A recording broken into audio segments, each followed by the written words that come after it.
searched many years on end. There was none that my soul could depend. My soul cries out for your presence in here. This very hour,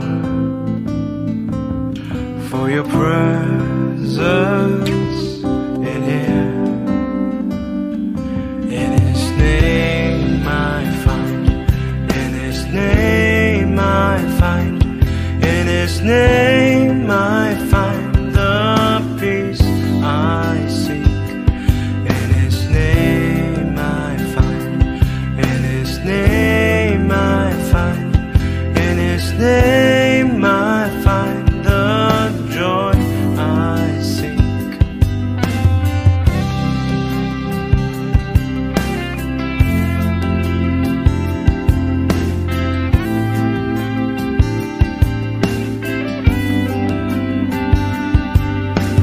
I have searched many years on end.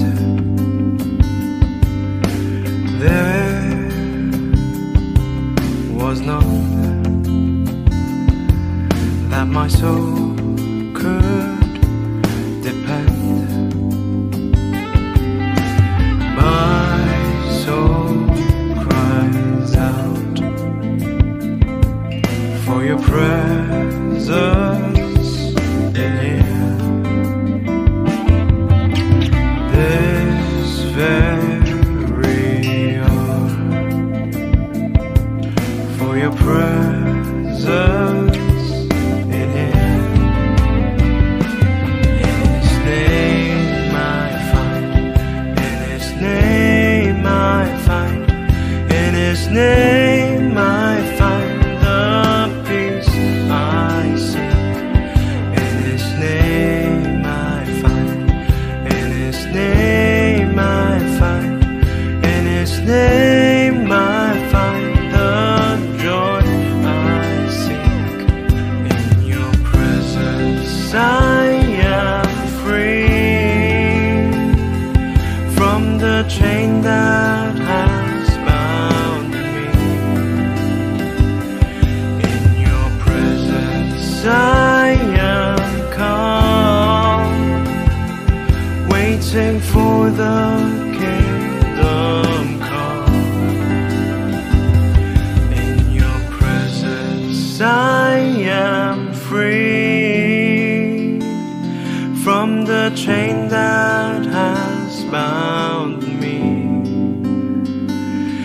In your presence I am calm, waiting for the kingdom come.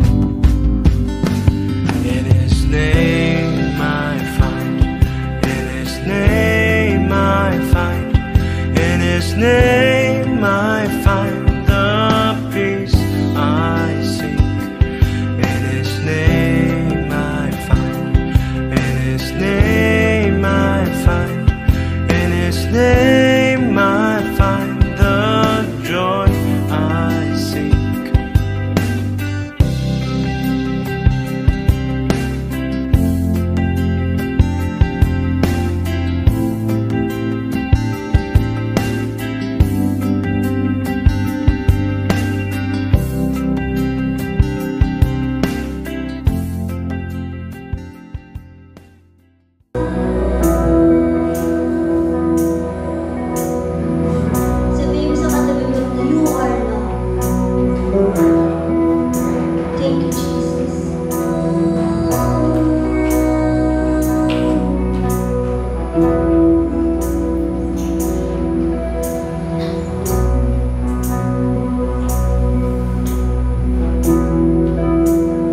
magnify your name, O God.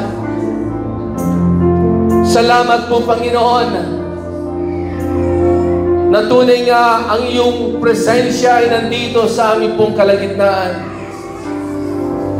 Kaya, Panginoon, kami ay lubos na nag-aalay ng aming pagpupurit pagsamba sa iyo. Salamat sa mga kahangahangang bagay na iyong ginawa sa aming mga buhay.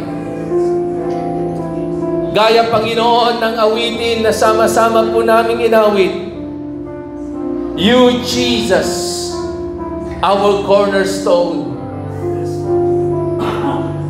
You, Jesus, ang siyang nag-alis sa lahat ng aming kabagabaghan. Ikaw ang nag-alis ng lahat ng mga nagpapabigat sa amin. Dumating kami sa panahon, Panginoon, na kami nanghina. Gaya ng awitin na aming inawit, O Diyos. Pinalakas mo ang mga mahihina. Pinasaya mo ang mga malulungkot. Pinatawad mo ang lahat ng mga makasalanan. At higit sa lahat, inibig mo ang bawat isa po sa amin. Kaya, O Diyos, hindi kami magsasawang Ikaw ay aming purihin, sambahin at pasalamatan. Muli, Panginoon, salamat. At kami ay iyong idinako sa bahay panambahan, na kung saan, O Diyos, ang iyong pong presensya ay naroon. Dahil, Lord, wala nang pinakamainam na kami, O Diyos, ay maglagak ng aming oras, kundi sa iyong presensya. Because, Lord, you said in your words, O God, that in your presence, there is fullness of joy. In your presence, O God, there is liberty, there is freedom. Lord, tunay nga, O Diyos, kanina pa nararamdaman na namin ang grabing kalayaan sa aming pong kalagitnaan. And Lord, in your presence, there is healing. There is victory. There is joy, O God, in your presence. Kaya, Ama, minsan pa, sa pamamagitan ng iyong mga salita na mahahayag sa umagang ito po, Panginoon, hayaan mo ng iyong mga anak ay muli pong mapalakas, muli pong mapatibay ang kanilang pananampalataya, upang sa gayon, Panginoon, sa araw-araw na aming pong pamumuhay, Lord, kami ay patuloy na magpupuri at sasamba sa iyo. Kaya, Ama, sa oras na ito, Diyos, patuloy po namin pinagkakatiwala ang kabuuan ng aming pong gawain. Ikaw ang kumilos, Ikaw ang siyang kumausap sa bawat isa po sa amin. At higit sa lahat, Panginoon, wala pong ibang maitaas sa aming pong kalagitnaan, kundi ang pangalan lamang ng iyong anak na si Jesus. Kaya, Ama, sa iyo po namin ipinagkakatiwala ang lahat. Ito po ang aming dalangin sa pangalan ng iyong anak na si Jesus. Ang lahat po magsabi ng Amen and Amen. Palapakan po natin ang ating pong Panginoon. Po natin ang ating pong Panginoon. Praise God. Napakabuti po ng Diyos sa ating pong mga buhay, na tunay nga po sa araw-araw na tayo po ay pinagkatiwalaan ng Diyos ng pagkakataon na mabuhay, ay hindi po tumitigil ang Diyos na gumagawa ng mga kahangahangang bagay sa buhay po natin. Amen? Praise God. Hallelujah. Sabi mo sa iyong katabi, kapatid, ako'y nagagalak, nakatabi kita ngayon. Hallelujah. Minsan pa, palakpakan po natin ang ating pong Panginoon. Muli, isang kagalakan na sa oras na ito ay maibahagi ang salita ng ating pong Panginoon. At noong nakaraang linggo, ating pong tinanggap ang salita ng Diyos na kung saan ay ibinahagi sa atin ni Sister Precious. At doon nakita po natin na sa pamamagitan ng salita ng Diyos napakahalaga na maunawaan po natin na ang Diyos na nagpatawad sa atin ay isang pagpapakita na mahal niya po tayo. At yung kapatawaran na ating pong tinanggap mula sa ating pong Panginoon ay yun din po yung kailangan po natin na ating pong maisapamuhay, no, sa ating mga pang-araw-araw na pamumuhay. Dahil tunay nga po, hindi maiwasan na may mga panahon sa ating pong mga buhay na may mga tao na gagawa ng hindi maganda sa bawat isa po sa atin. So last week, we received the Word of God, how important the forgiveness of God in our life. At ang kapatawaran ng Diyos na ito, ang siyang patuloy na nagbigay sa atin ng desire na patuloy na maglingkod at patuloy na mahalin ng Diyos sa ating pong mga buhay. Sa oras na ito, ihanda po natin yung ating pong mga sarili at nais ko pong ibahagi sa inyo at nais ko pong susugan yung ibinahagi po ni Sister Precious nung nakaraang linggo. Dahil tayo po ay nasa pangalawang linggo na po ng buwan ng Disyembre. At nung first Sundays na ako po ay nangaral dito po sa inyo, atin pong napag-aralan yung salita ng Diyos na kung saan ay pinagsaluhan po natin kung ano ang dahilan kung bakit ang ating pong Panginoong Hesus ay naparito sa ibabaw ng lupa. Yes, we know what is the Word of God says in John chapter 10 verse 10 na ang ating pong Panginoon ay naparito upang tayo ay Kanyang bigyan ng isang buhay, hindi lamang basta buhay, kundi isang buhay na kaaya-aya, buhay na ganap, at buhay na kasiyasiyan. Ibig sabihin, naparito ang ating pong Panginoon to give us an abundant life. Sabi mo sa iyong katabi, kapatid, ang nais ng Diyos sa iyo ay pagkalooban ka ng isang masaganang pamumuhay. Alam nyo, ang problema po natin, pag narinig po natin yung word na abundant at masaganang buhay, ang alam lamang po natin ay yung mga material na bagay. No? Pag sinabing abundant life, holistic po ito. Sa lahat ng aspeto ng ating pong buhay, mararanasan po natin ang kasaganaan ng ating pong Panginoon. Amen? So, sa oras na ito, nais ko pong buksan po natin ang ating pong mga Biblia sa aklat ng Genesis chapter 50, beginning verse 20. At pag-aaralan po natin sa umagang ito, the power of forgiveness. In Genesis chapter 50 verse 20, ito po yung panahon na si Joseph ay kanyang muling nakatagpo ang kanyang mga kapatid nung panahon ng tagtuyot at panahon ng kahirapan. Sabi po ng salita ng Diyos, at ang nagsasalita po dito ay si Joseph nung nakaharap na niya ang kanyang mga kapatid.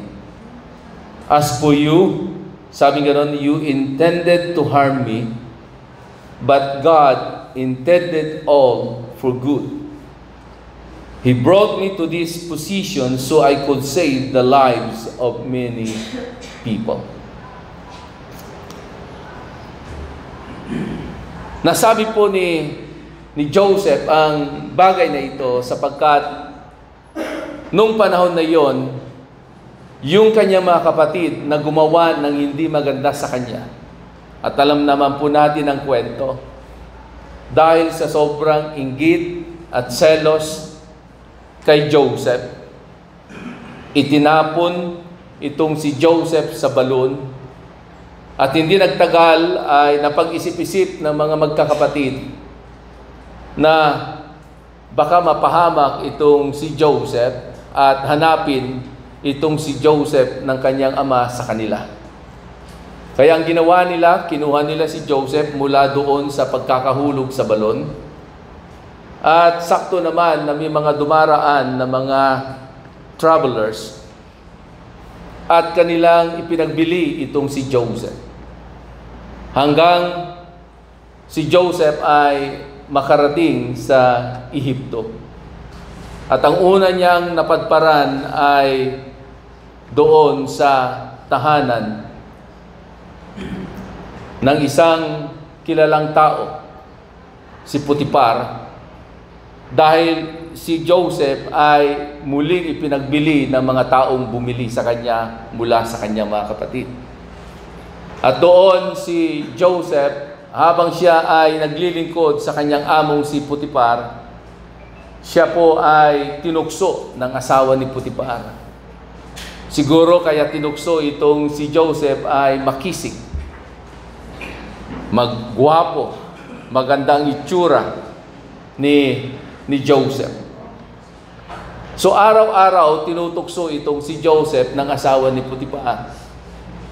Pero habang tinutukso si Joseph, hindi nagpapakita ng anumang pagkatinag si Joseph, bagkus kanya po itong nilalayuan itong asawa ni Potiphar. Pero hindi po naglaon, gumawa ng eksena ang asawa ni Potiphar, no?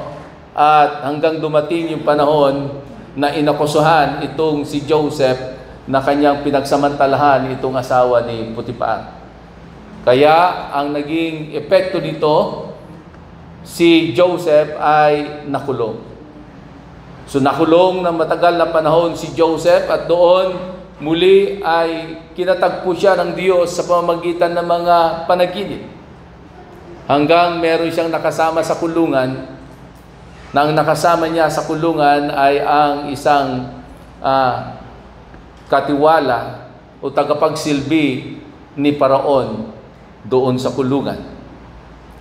Hanggang nagkaroon po ng panaginip itong bilanggong ito at naibigay ni Joseph ang interpretation hanggang nakalabas itong lalaking ito. At paglipas ng panahon, to cut the story short, itong si Joseph ay napunta sa lugar ni Paraon o sa palasyo ni Paraon. At doon sa pagkilos ng ating pong Panginoon, ay pinagkatiwalaan itong si Joseph na mamahala sa lahat ng mga pag-aari ni Paraon, lalo-lalo na yung pag-iimbak ng mga pagkain dahil meron pong tagtuyot at taghirap at taggutom na nararanasan ang buong daigdig noong mga panahon na iyon.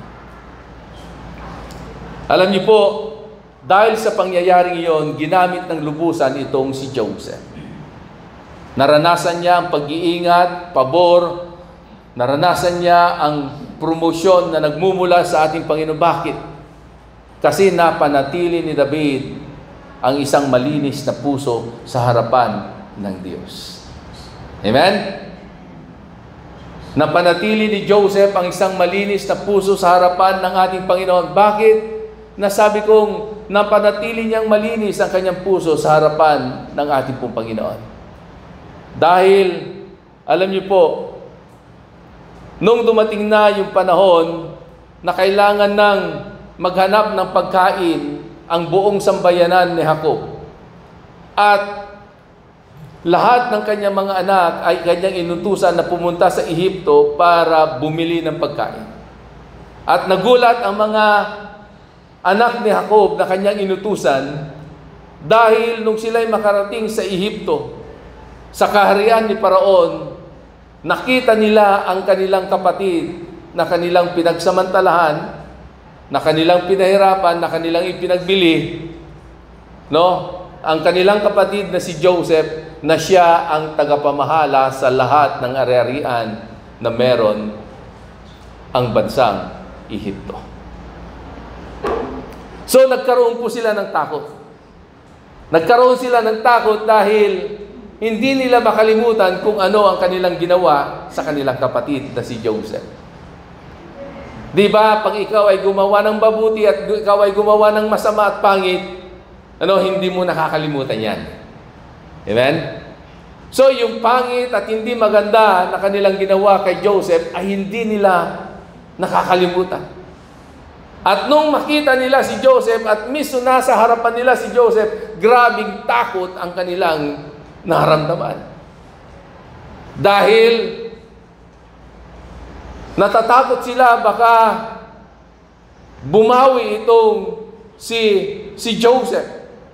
Baka gumawa ng hindi maganda sa kanila dahil nga sa hindi magandang ginawa nila kay Joseph. Pero alam nyo, kaya ko nasabi na napanatili ni Joseph ang kanyang isang malinis na puso sa harapan ng Panginoon dahil simula nung ginawan siya ng hindi maganda ng kanyang mga kapatid, ito ay kanya nang napatawad. Kaya nung makaharap niya ang kanyang mga kapatid, wala siyang ginawang pangit at masama sa kanyang mga kapatid. Hindi siya nagsalita ng pangit sa kanyang mga kapatid. Hindi man lamang niya sinabi, natatandaan niyo ba yung ginawa niyo sa akin ilang taon na nakalipas? Di ba tinapon niyo ako sa balon? Di ba pinagbili niyo ako? At dahil pinagbili niyo ako, napunta ako sa kamay ni Putipar at ako'y nahusgahan na pinagsamantalahan ko ang kanyang asawa at ako'y nakulong. Hindi ginawa yon ni Joseph. Dahil para sa kanya, mahalaga na siya'y makapagpatawad para hindi mawala ang kamay ng Diyos, ang proteksyon ng Diyos at ang pabor ng Diyos sa kanya pong buhay. At yun po ang nangyari sa kanyang buhay. Saan man siya mapunta, kahit na siya'y masuong sa pangit na kalalagayan, sa panganib, nandun lagi ang kamay ng Diyos, nandun lagi ang pabor ng Diyos, nandun lagi ang pag-iingat ng Diyos sa kanya. Kaya nga nung makaharap na niya ang kanyang mga kapatid, yung pangit na ginawa niyo sa akin, ito ay ginamit ng Diyos para sa ikakabuti ng lahat, sabi ni Joseph. Ginamit ng Diyos ang mga pangit na ito na ginawa niyo sa akin para maraming mga tao ang mailigtas. Kaya nga, mga minamahal kong kapatid, alam ko na may mga tao sa ating mga buhay na kilala natin, kasama natin, nakapaligid sa atin, nakasama natin sa ating pong buhay, na minsan nagkaroon po ng koneksyon sa ating pong mga buhay ang mga taong ito, na sila ay nakagawa ng hindi maganda sa ating pong mga buhay. Pero kung nais po natin na maranasan natin ang nangyari at nararanasan ni Joseph sa kanya pong buhay, matuto po tayong magpatawad. Hindi yung napipilitang magpatawad, kundi yung pagpapatawad na naunawaan natin na minsan tayo'y makasalanan na dahil sa grabing karumihan natin at sa grabing kasalanan na meron tayo, dahil sa banal na dugo ng ating pong Panginoon at dahil sa matinding pag-ibig ng Diyos Ama sa bawat isa po sa atin, mga minamahal kong kapatid, tayo'y nilinis sa ating mga karumihan at tayo'y pinatawad sa ating pong mga kasalanan. Hanggat hindi po natin naunawaan ang bagay na ito, na merong isang Diyos na tumanggap muli sa atin, na merong isang Diyos na grabing nagmahal po sa atin. Alam nyo, ito po yung isa sa diwa ng Pasko. Na hindi lamang dahil merong isang batang sanggol na ipinanganak upang maranasan natin ang kaligtasan, kundi merong isang batang sanggol na ipinanganak upang tayo ay makaranas ng kapatawaran sa ating pong mga kasalanan. Siya ang Diyos na nagpapatawad. So forgiveness is not just a one-time act, but a way of life.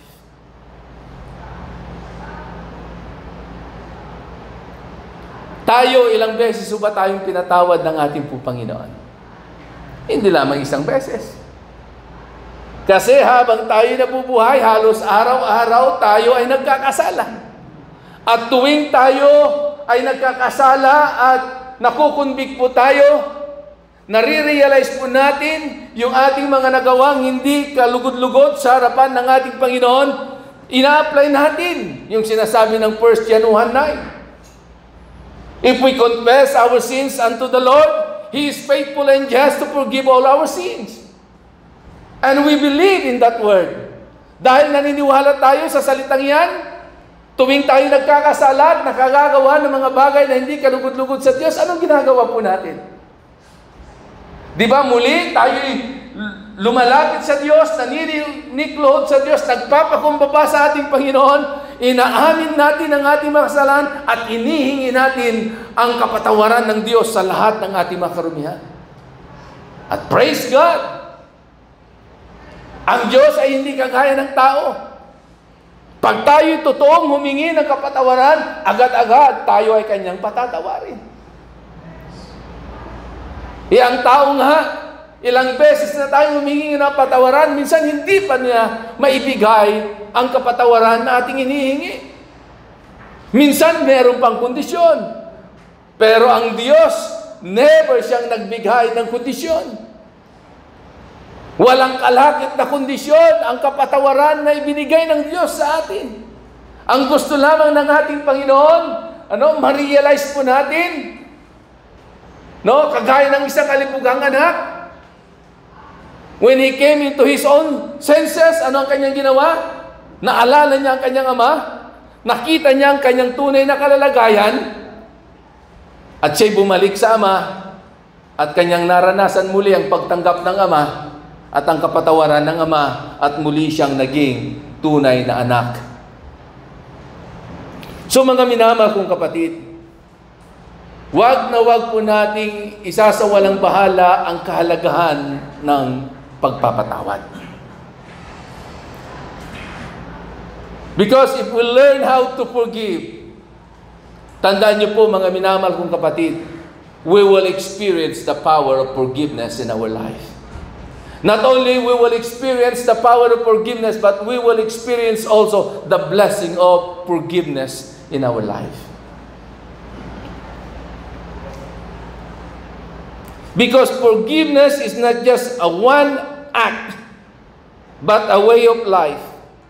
It is intended to bring us into every blessing in Christ.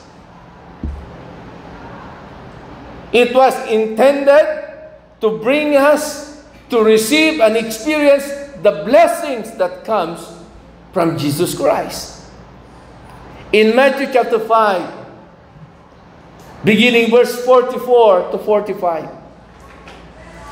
Tignan po natin ang sinasabi po ng ating pong Panginoong Hesus sa talatang ito. Sabi ganon, I say unto you, love your enemies. Bless them that curse you.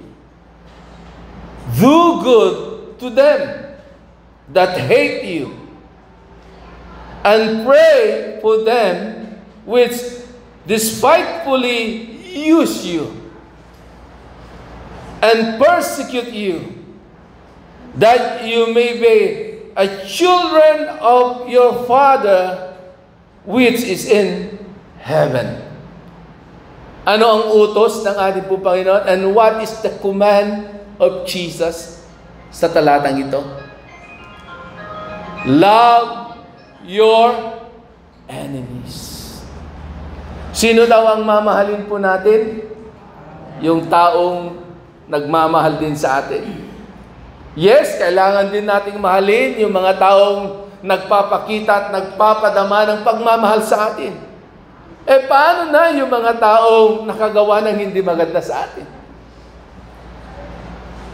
Na mismo naranasan natin sa ating po mga buhay, na tayo ay pinatawad ng ating Panginoon. Kaya sabi ni Jesus, love your enemies.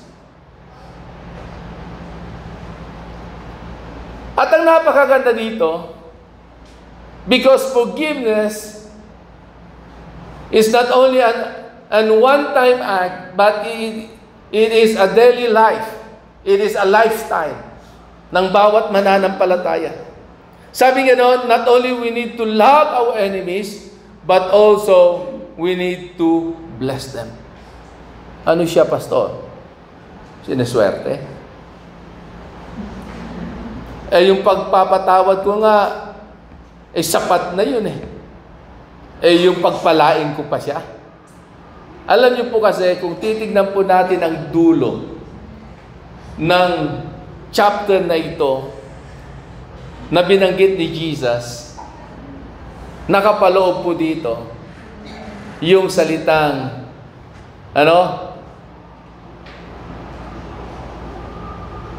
kung anong ginawa mo, ay yung tatanggapin. Sabi ka nun, if you give, you will receive. So pag ikaw ay nagbigay ng pagmamahal, ikaw ay tatanggap ng pagmamahal. If you bless your enemy, ano raw ang tatanggapin mo? Blessing din. Okay? Lalong-lalo na yung mga taong nagbitaw ng sumpa at curse sa atin. Kasi, bilang mananampalataya, pag may mga taong nag-curse at nagsumpa sa atin, hindi tayo pwedeng mag-release din ng sumpa. Kasi hindi po lifestyle ng isang mananampalataya na nakakilala sa ating pong Panginoon na magre-release ng sumpa din. Kaya sabi nga noon, our lifestyle must be, we need to bless those who curse us. Dahil alam natin as a believer, kung yung nag-curse sa atin at nagsumpa sa atin, hindi po mananampalataya, kahit anong gawin niyang sumpa at pag-release ng curse sa atin as a believer, hindi po tatalab po yun. Walang power yung mga sumpa na kanilang bibitawan. Bakit? Kasi protektado po tayo. And as a believer, hindi rin tayo magre-release ng anumang sumpa. Dahil alam natin, ang pagre-release ng curse at sumpa ay hindi mula sa ating pong Panginoon. Amen? And then sabi, do good to them who hate you. Gawan mo raw ng mabuti ang mga taong namumuhi sa iyo. At ang napakaganda pa dito, pray for them. Diba? Minsan, para bagang madali rin itong bagay na ito na ipanalangin sila. Pero ano bang content ng iyong prayer? Pag ipinagpipray mo na yung mga taong nakagawa sa iyo ng hindi maganda. Ano ba ang laman ng prayer mo? Kasi may mga tao na nasaktan pag nanalangin sa Diyos, iba yung nilang panalangin. Panalangin na may kasamang galit. Panalangin na may kasamang sumpa. Panalangin na hinihingi niya sa Diyos na itong taong ito ay mapahamak. Pero kung ating pong titignan, ang panalangin na ating gagawin, every time we pray for these people, mananalangin tayo na ang laman ng ating pong panalangin ay pawang mabuti, pawang ikakabuti, at pawang maganda sa taong pinagpipray po natin.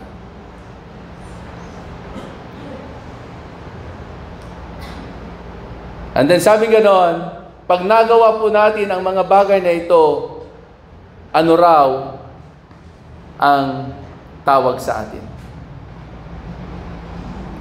Why we need to do this? Because we are the children of God. Dahil tayo ay anak ng Diyos. Dahil tayo ay anak ng Diyos, dapat ang DNA po natin ay DNA ng ating amang nasa langit.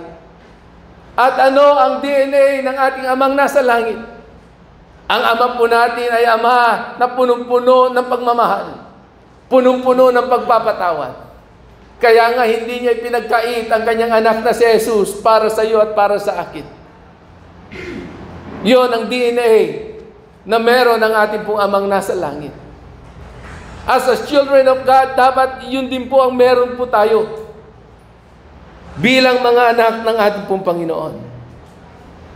At sinabi pa ni Jesus, why we need to love our enemies?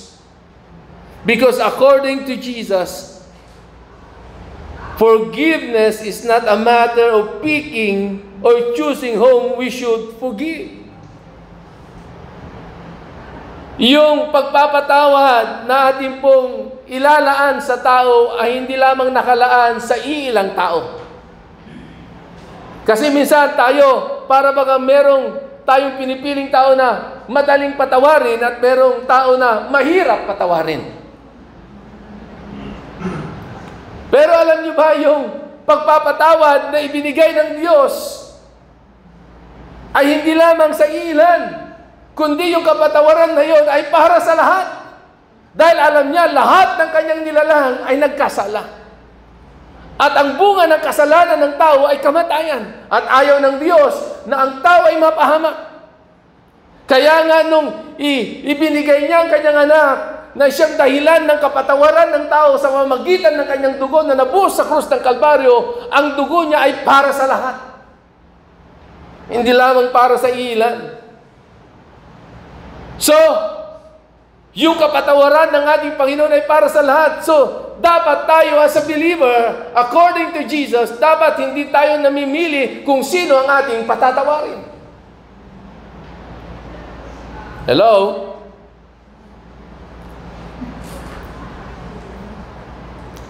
Alam niyo kung bakit ang tao namimili ng kanilang patatawarin? Kasi kadalasan, hindi natin makalimutan itong mga word na ito. No? Dahil sinaktan mo ako ng maigi, hindi kita patatawarin. Ito dahil malit lang yung kanya nagawang kasalanan, patatawarin ko na ito. At tindi ng kanyang ginawa, huwag ko muna siyang patatawarin. Alam nyo kapatid, nung tayo'y tinignan ng Diyos at nung tayo'y pinatawad ng ating pong Panginoon, hindi niya mineasure kung gaano kalaki at kadami ang iyong kasalanan. Dahil nung tinagnan niya ang bawat isa na kanyang nilalang, lahat ay nagkasala.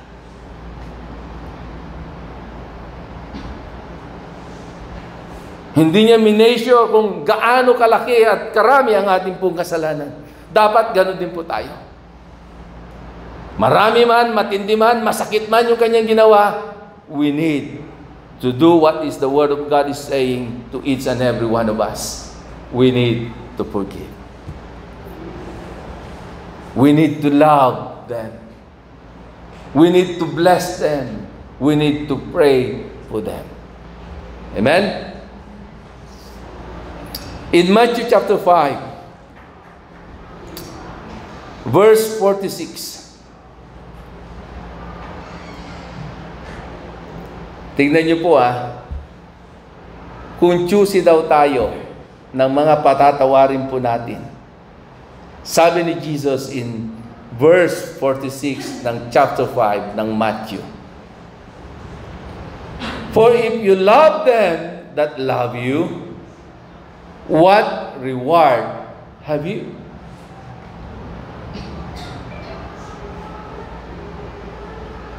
Ibig sabihin ko, ang patatawarin mo lamang daw at mamahalin mo ay yung taong nagmamahal lang sa iyo, at hindi mo mapatawad at hindi mo mamahal yung taong nakagawa ng hindi maganda sa iyo at hindi ka ibig-ibig.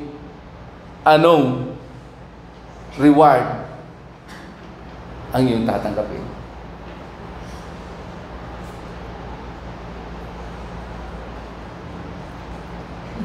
Kasi ang tendency kasi ng tao, mamahalin ko ito kasi siguradong mamahalin din niya ako. Patatawarin ko ito dahil sigurado patatawarin niya rin ako. Pero si Jesus, sabi ganon, mas maganda na mahalin natin yung sa tingin natin ay hindi kaibig-ibig. Patawarin natin yung sa tingin natin ay napakahirap patawarin. Dahil hindi mahalaga kung sino ang nakapanakit sa atin, basta ang mahalaga, magpatawad tayo. Sabi mo sa iyong katabi, kapatid, hindi mahalaga kung sino ang nakapanakit sa iyo. Basta ang mahalaga, magpatawad ka. Kaya patawarin mo na. Amen? Kasi pag merong kapatawaran, ang sarap mabuhay. Payapa ang buhay. Nakakatulog ng maayos. Ang samahan, napakaganda. Amen? Alam nyo, lalo na mag-asawa, pag inabutan ng pagdilim, inabutan ng magdamag, na hindi nagkasundo, pagkagising sa umaga, nakasimangot pa rin. Siguro, titimpla ng kape, pero pabalagbag. Amen? Baka mamaya, hindi pa masarap. Mapait. Sabi nga rin ba, malamig. Talagang pinataba niya. Malamig ang pag-ibig niya sa iyo kasi pati yung kape na kanyang tinimpla, malamig din. So ngayon, bakit kailangan natin magpatawad? Why we need to forgive? Because unforgiveness, it will lead to bitterness. Ulitin ko. The reason why we need to forgive. Because unforgiveness, it will lead to bitterness. It will lead to bitterness that poisons every aspect of our lives. Ito pa lang nangyayari. Pag ang isang tao ay hindi nagpapatawad, ito'y nagdudulot ng bitterness. Sa Tagalog, ano yung bitterness?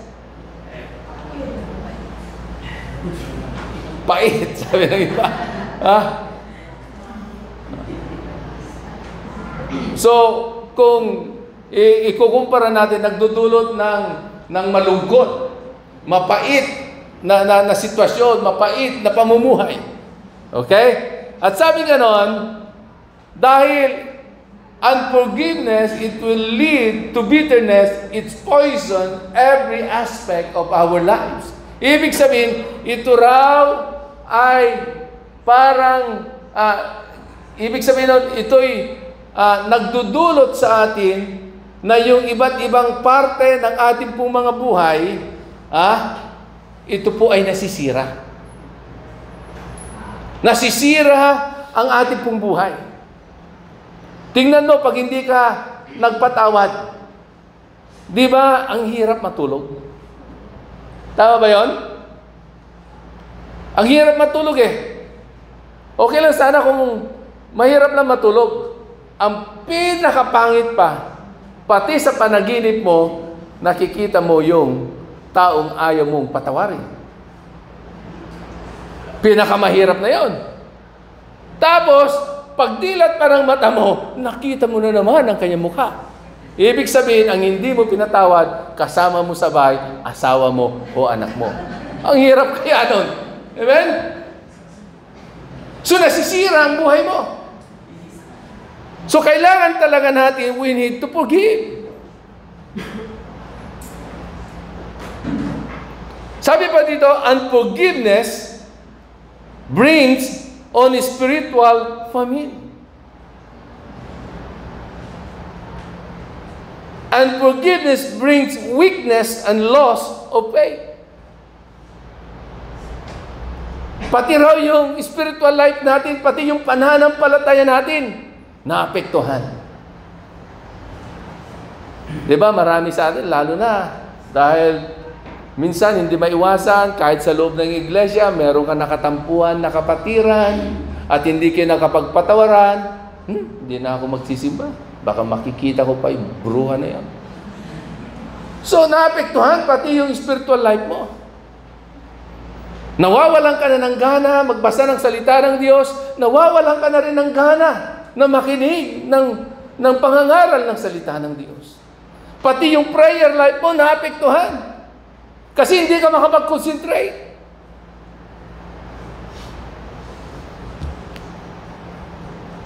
In Matthew chapter 5, verse 7, sabi po dito, ang taong mapagpatawad dapat ganito ang kanyang lifestyle. In Matthew chapter 5 verse 7, ito po yung unang sermon, unang pangangaral na ginawa ni Jesus sa kanyang mga alagad. Yung tinatawag na the Beatitudes, the beautiful attitudes na dapat meron ang isang tao. Sabi nga noon, in Matthew chapter 5 verse 7, blessed are the merciful, for they shall obtain mercy.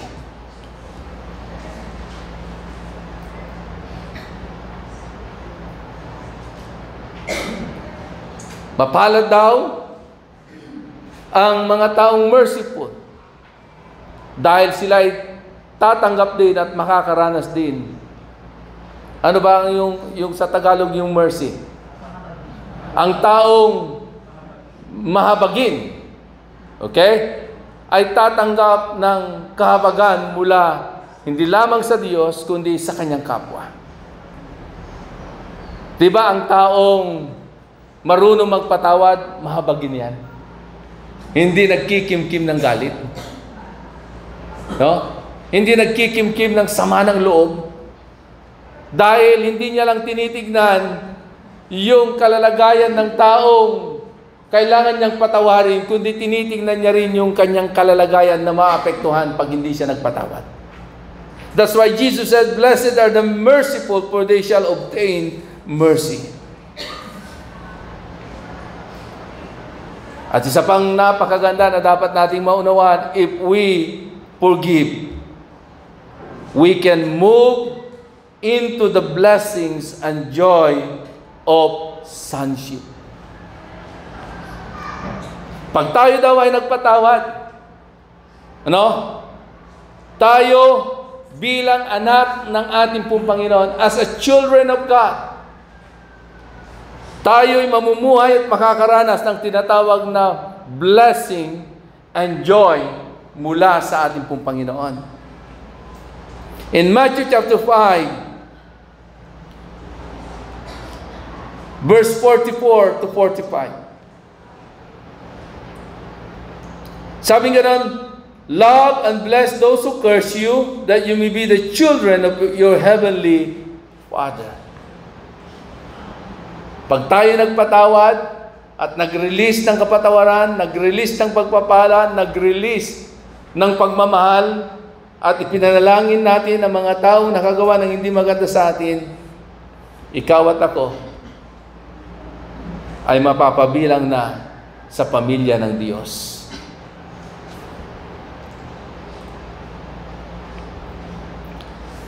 In Luke chapter 6, verse 35 to 38.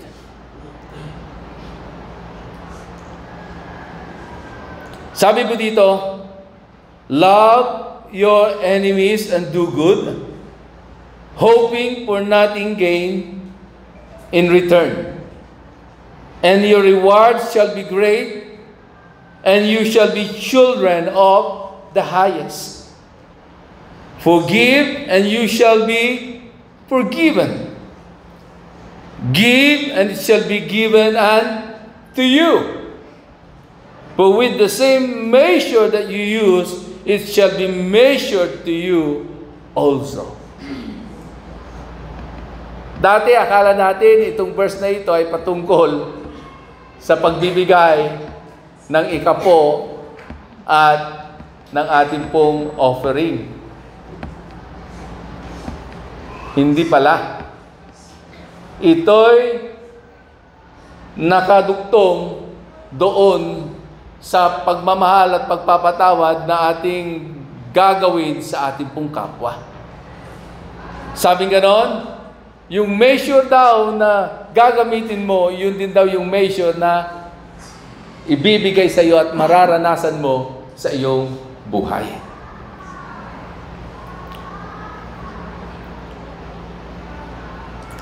So we forgive because an enemy is someone who has cursed us, hated us, used us, or persecuted us. Para daw makalaya tayo sa anumang gawa ng kaaway, kailangan magpatawad po tayo. Kailangan mahalin natin ang ating kaaway. Ipanalangin natin, bless them.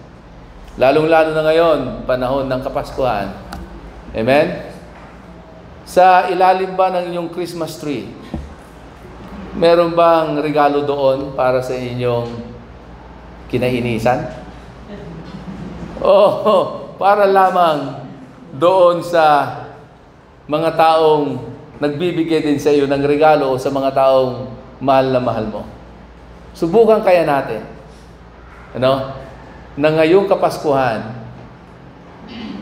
babalot tayo ng regalo at ibibigay natin doon sa taong nakapanakit sa atin.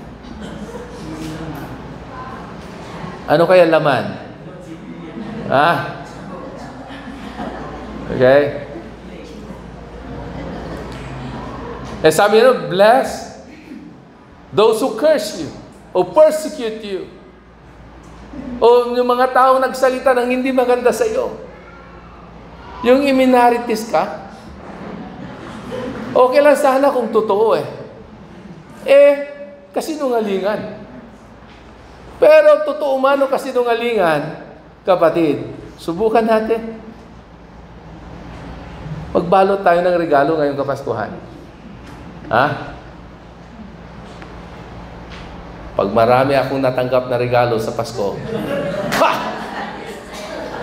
magpapasting ako sa Diyos.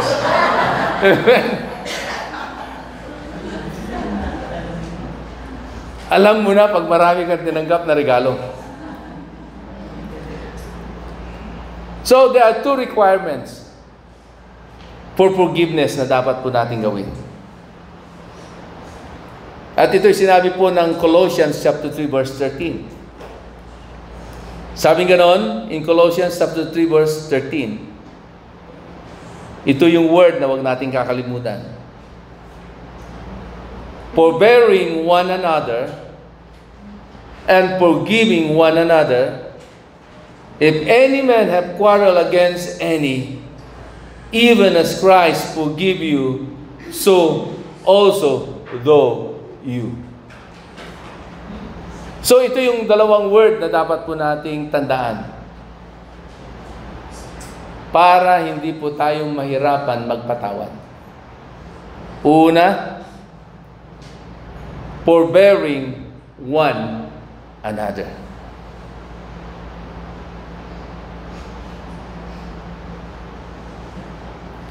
Forbearing means ceasing from all acts and thoughts of revenge. Ganito po yan. Pag ginawan ka ng hindi maganda, kahit na nasasaktan ka na, titiisin mo yun. Na huwag mag-retaliate. Na huwag mag-revenge. Yun yung tinatawag na forbearing.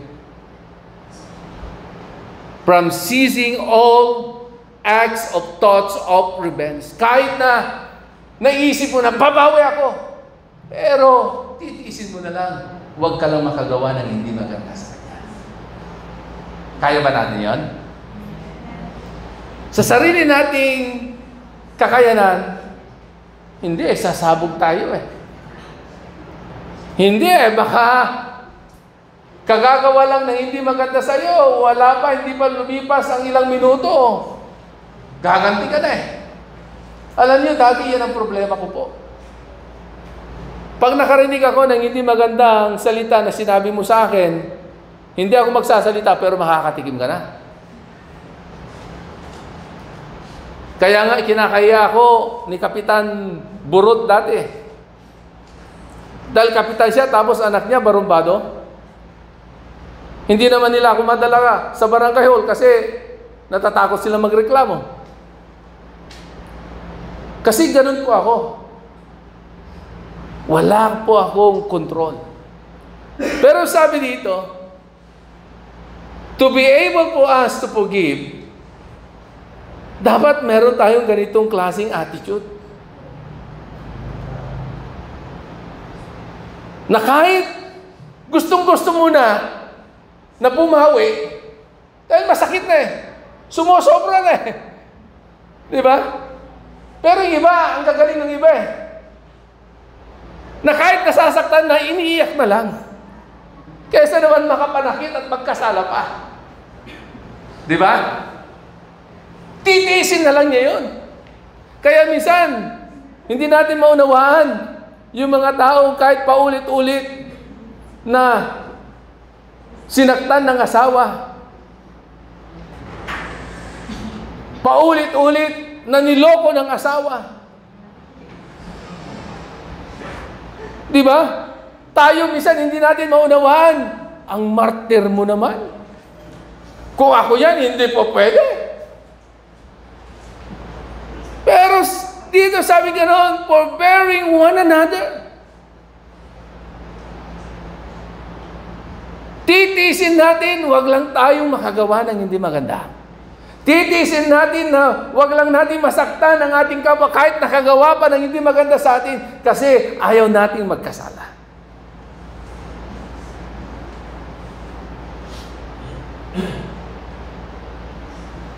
So, ibig sabihin, ang sinasabi po ng salita ng Diyos, huwag mong ilagay sa iyong mga kamay ang paghiganti.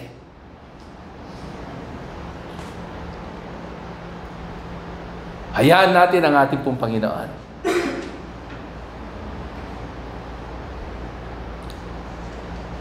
Our responsibility is not to retaliate. Our responsibility is to forgive. To accept, to receive them, to love them, to forgive them, to bless them, and to pray for them. In Proverbs chapter 24:29, tignan niyo po ang sinabi po ng pinakamatalinong tao na nabuhay sa ibabaw ng lupa. Sabi po ni Haring Solomon, in Proverbs chapter 24:29, dito natin makikita ang kahalagan ng tinatawag na salitang forbearing one another. Sabi nga nun, say not, I will do so to him as he had done to me. I will render to the man according to his work. Parang sinasabi ni Haring Solomon, hindi ko gagawin ang anumang ginawa ng taong yan sa akin.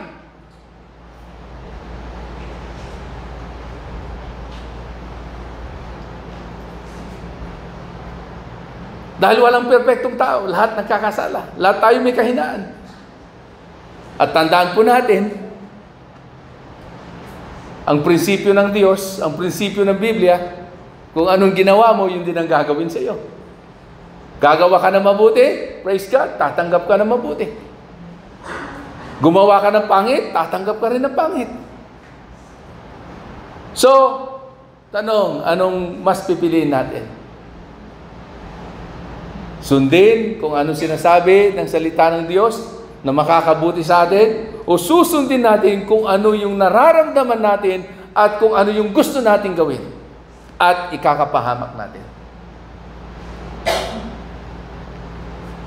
Alam niyo, merong 3 tao sa Biblia na nakita ko po na nai-apply nila itong ganitong klaseng bagay sa kanila pong buhay, yung forbearing one another. And these 3 men in the Bible shows this kind of act and attitude. Una, si Haring David. Naalala nyo si Haring David? Nung siya po ay naging sikat na dahil siyang nakapatay kay Goliath. Di ba kinuha kagad siya ni Haring Saul para maging miyembro ng sandatahan o mandirigma ni Haring Saul ng bayan ng Israel. At alam nyo, dahil hindi nagtagal, si Haring David, siya na ang tinitigala at talagang isinisigaw na ang kanyang pangalan ng mga tao, hindi na si Haring Saul. So nagkaroon po ng inggit at selos itong si Haring Saul kay Haring David. At tuwing itong si Haring Saul ay inaalihan po ng masamang espiritu, ang gustong gawin ni Haring Saul ay saktan itong si Haring David. At dumating yung time na nakapagdesisyon si Haring Saul na kanyang tugisin at patayin itong si Haring David. Kaya ang ginawa ni Haring David, tumakas siya, nagtago siya sa iba't ibang lugar, sa mga iba't ibang mga yungib. Pero isang araw, sa kahabol ni Haring Saul, napagod si Haring Saul at nakatulog siya sa isang yungib. At siya ay nakita at inabutan ni David. At sa mahimbing na pagkakatulog ni Saul, nakita siya ni David. Anytime pwede niyang patayin itong si Saul na humahabol sa kanya at gusto siyang patayin. Pero alam niyo po, grabe itong si David. Kahit na sabi ng kanyang mga alagad, ayan na nasa harap ko na, walang kalaban-laban, pwede ko na siyang patayin. Pero nang sabi po ni Haring David, touch not thy anointed one. Kahit grabe yung ginawa ni Haring Saul sa kanya, kahit na may pagkakataon na pwede na niyang saktan at patayin itong si Saul, hindi ginawa ni David. Nakontrol niya ang kanyang sarili. Dahil alam ni Haring David, hindi ang kamatayan ni Haring Saul para siya maging hari. Magiging hari siya sa panahon na itinakda ng ating pong Panginoon. At yun nga nangyari.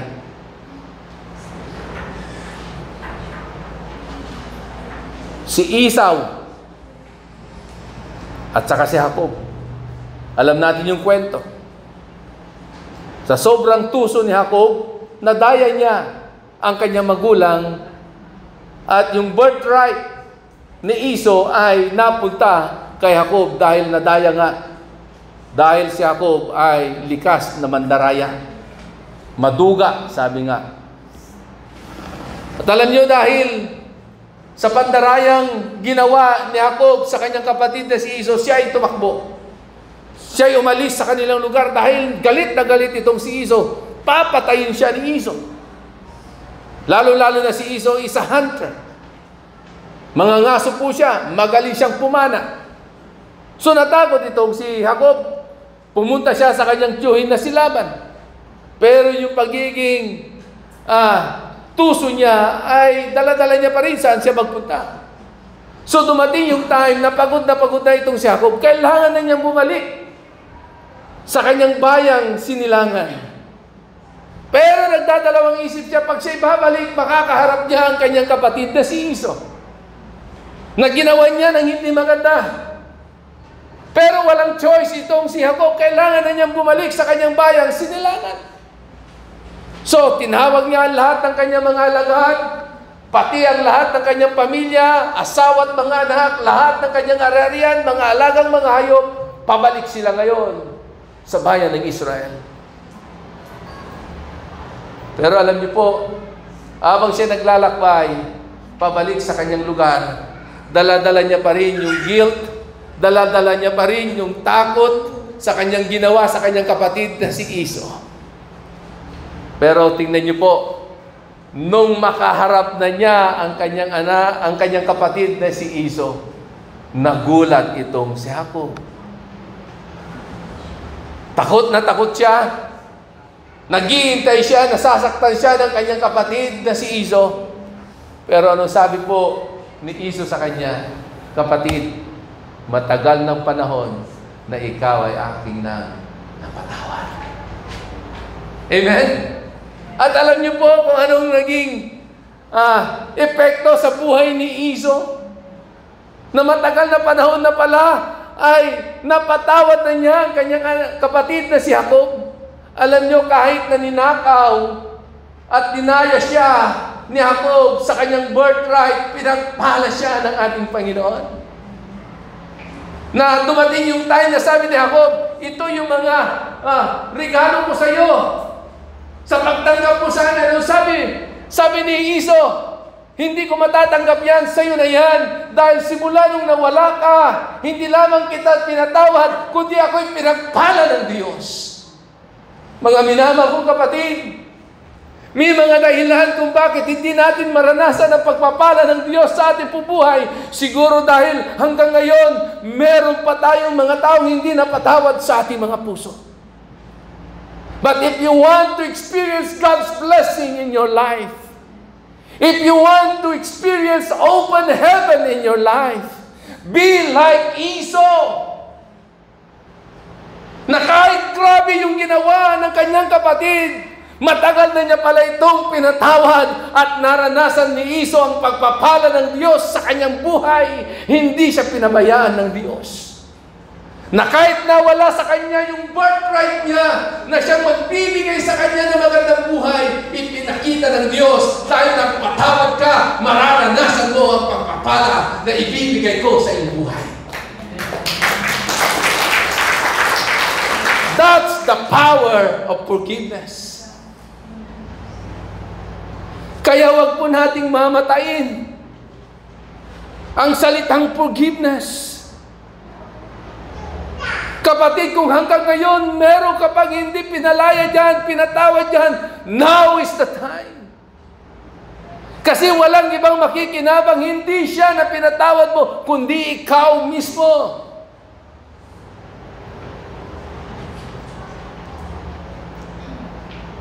Balik tayo sa pinaka-teksto ng ating pag-aaral, si Joseph. Kung hindi niya pinatawad yung kanyang mga kapatid, baka hindi niya naranasan na siya naging gobernador, naging tagapamahala, baka hindi niya naligtas ang maraming mga tao sa kagutuman at kahirapan.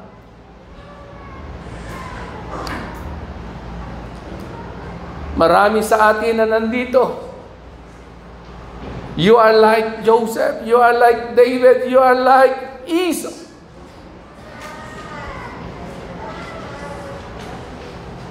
But always remember na tayong lahat na pinatawad ng ating pong Panginoon. Ang obligasyon po natin, our responsibility, is to forgive also. Magpatawad po tayo. Huwag nating hahayaan na matapos ang 2023 na hindi tayo nakapagpatawad.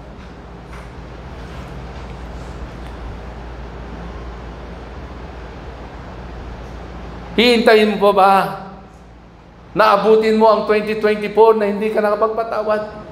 Ang utos nga sa atin ng Panginoon, huwag hayaang lubugan ng araw. Sa'yo taon? Come on. Hindi ka ba nahihirapan?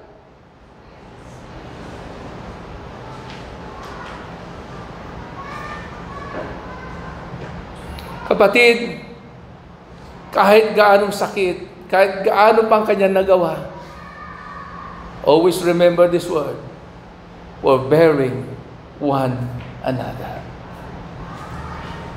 Tiisin mo. Tanggapin mo lang. Kahit masakit, huwag ka lang magkasala. Because when we forgive, blessings will flow. Amen?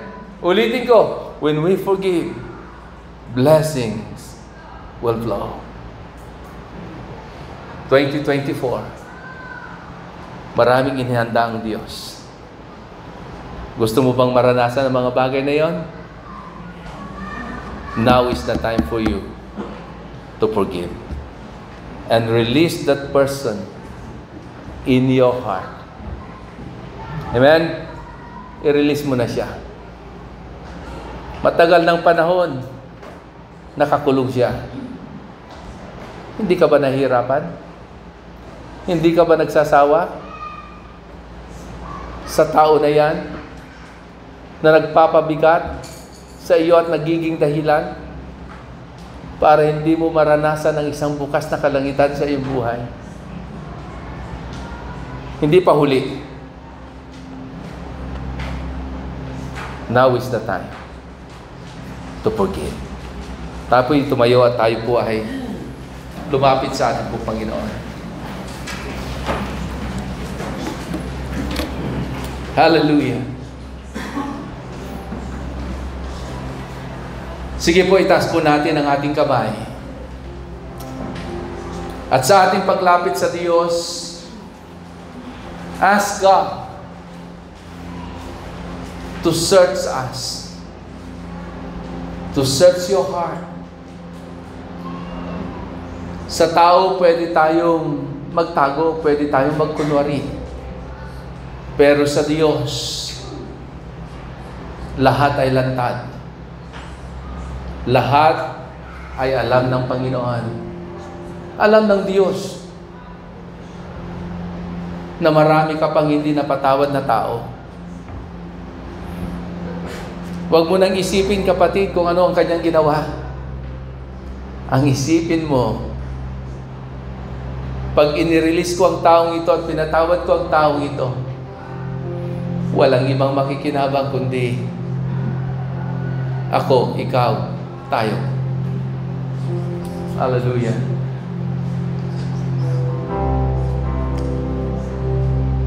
Sige po, lumapit tayo sa Diyos. Bibigyan ko kayo ng kunting panahon para kausapin mo ang Diyos. The spirit of forgiveness is in this place. At ang Diyos na nagpapatawad ay nandito sa ating kalagitnaan. Nais ng Diyos na ikaw ay makalaya na.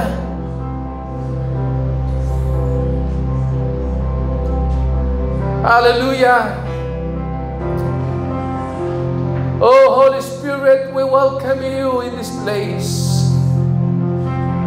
Move in this place, Holy Spirit. Hallelujah. Oh, Rababayende. Shikarababayende, Rababasakarababa. Hallelujah. Oh, Holy Spirit, we welcome you. Oh, there is freedom. There's freedom. There's freedom in this place. Hallelujah. Oh, Rababayende. Hallelujah. Oh, receive your freedom. Oh, Rababayende, Sikarababayende. The Spirit of the Lord is in this place.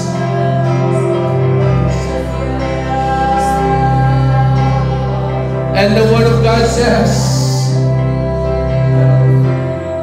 the Spirit of God will break every yoke.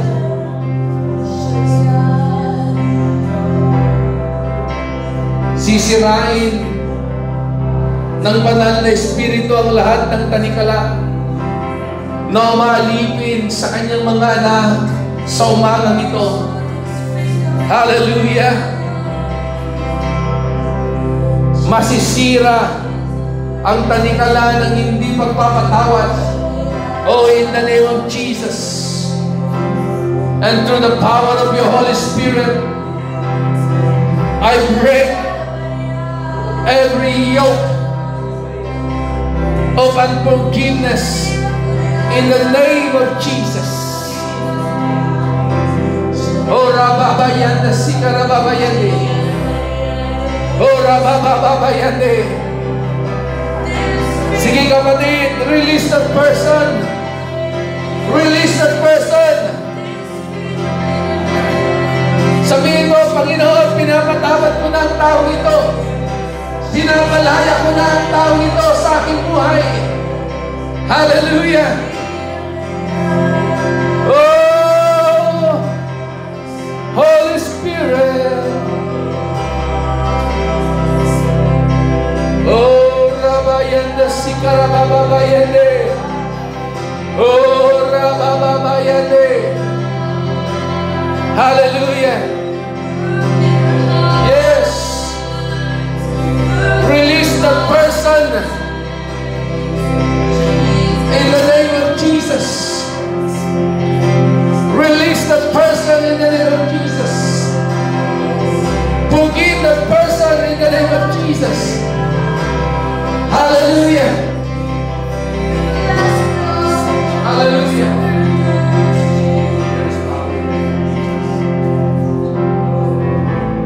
Hallelujah.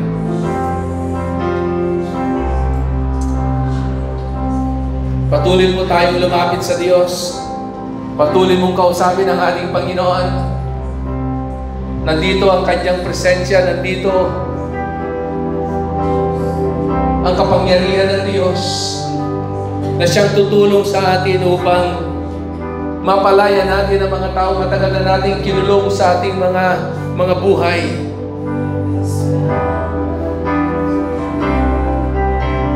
Hallelujah.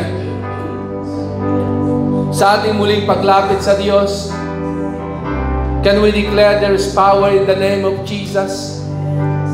There is power in the name of Jesus. Yes, declare that word. There is power in the name of Jesus.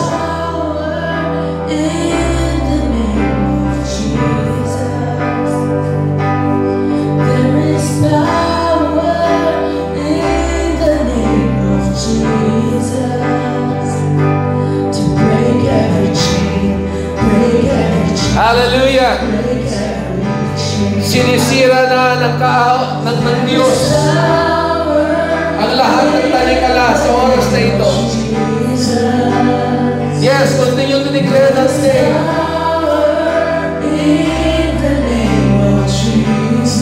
Yes, Lord, there's power in your name. In the name of Jesus, to break every chain, break every chain, break every chain. Hallelujah. There is power in the name of Jesus. Yes, Lord, there's power in your name. There's power in the name of Jesus. There is power in the name of Jesus to break every chain, break every chain, break every chain. Hallelujah. There's power in Yes, let us declare. there is power in the name of Jesus. There is power in the name of Jesus to break every chain, break every chain, break every chain, to break every chain, to break every chain, break every chain, break every chain. Hallelujah. Tunay nga, Panginoon, na merong kapangyarihan sa pangalan ni Jesus. Na iyong sinisira, winawasak ang anumang tanikala ng kaaway sa aming mga buhay. At sa oras na ito po, Panginoon, ay iyon ang sinisira at winawasak ang tanikala ng hindi pagpapatawad. Ang tanikala ng galit, puot, sama ng loob. Oh, in the name of Jesus. Lord, sa oras na ito, Igawad mo sa bawat isa ang espiritu ng kapayapaan. Lord, igawad mo, Panginoon, ang espiritu ng kalayaan, Panginoon, sa mga bagay na nakakasira sa aming pong buhay pananampalataya. At sa oras na ito po, Pare God, ipataloy mo ang iyong dakilang pag-ibig upang sa gayon, O Diyos, ang bawat isa po sa amin ay patuloy din naming maibig ang mga tao, Pare God, maging ang mga taong nakagawa ng hindi maganda sa amin. Lord, punuin mo ng iyong pag-ibig ang aming pong puso. Hallelujah. Lord, salamat po sa umagang ito. Hindi lamang po kami nakapagpatawad, kundi mismo kami, O Diyos, ay iyong pinalaya. Pinalaya sa espiritu ng hindi pagpapatawad. Salamat po, Panginoon. Ama, pagpalain mo ang bawat isa. Gaya ng ginawa mo kay Isa, gaya ng ginawa mo kay David, gaya ng ginawa mo, Panginoon, kay Joseph. Father God, dahil sila'y nakapagpatawad, Lord, naranasan nila ang isang bukas na kalangitan sa kanilang buhay. Pinagpala mo ang kanilang buhay. Lord, ipinomote mo ang kanilang buhay, O Diyos. Ama, sa oras na ito, O Diyos, narito ang iyong mga anak. Lord, alam mo, O Diyos, mula sa kalangitan at sa luklukan ng iyong awa, kitang-kita mo, Panginoon, ang bawat isa, O Diyos, na sa umagang ito, O God, sila'y nakapagpatawad. Pinalayas na nila, Panginoon, pinalaya na nila ang mga taong nakakulong na matagal sa kanilang isipan at sa kanilang puso. Kaya, Ama, sa pangalan ni Jesus, Lord, I pray and I declare, O God, open heaven to your people. Lord, I pray and I declare, O God, blessing to your people. Favor upon favor to your people. Oh God, grace upon grace to your people, O God. Lord, salamat po, Panginoon. At Ama, sa oras ng ito, O God, sa pangalan ni Jesus, yung mga nandito, Panginoon, at mga kapatiran namin na nasa kanilang mga tahanan, nakasama namin, O Diyos, sa mga oras na ito, bagamat sila ay nanunood sa online, Father God. Ama, sa pangalan ni Jesus, Lord, habang sila, O Diyos, ay nag-release ng kapatawaran sa taong nakagawa ng hindi maganda sa kanila, Ama, in the name of Jesus, I pray and I declare, O God, healing, O God. Lord, kagalingan sa kanilang mga pisikal na pangatawan, in the name of Jesus. Aking sinisira at winawasak ang kapangyarihan ng sakit at karamdaman sa anumang parte ng kanilang katawan, in the name of Jesus. I break every power of sickness and diseases right now in Jesus' name, and I release the healing power of God. Receive your healing.